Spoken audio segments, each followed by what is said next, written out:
条，来看有一台巴拿马的货船，25号下晡驶到台中港停留25点钟来离开，航行到台北港的外海的时阵，62岁菲律宾籍的船长来发烧。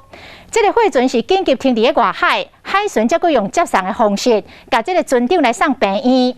这个船长最后是不幸来死亡。新冠病毒的检测，伊是阳性，确定是胃着病毒。台中港停泊的期间所接触的对象，那也有做了这个完整的疫调。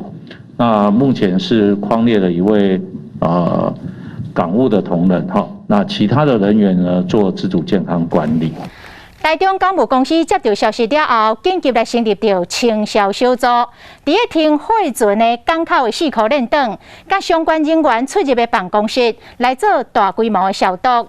港务公司讲，这台货船为泰国来出发，停靠伫咧台中港，甲机件装起伫货船面顶，要载去日本。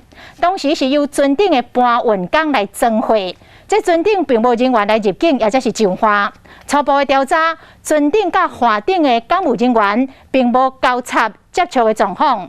不过详细疫调也是要以指挥中心的调查为主。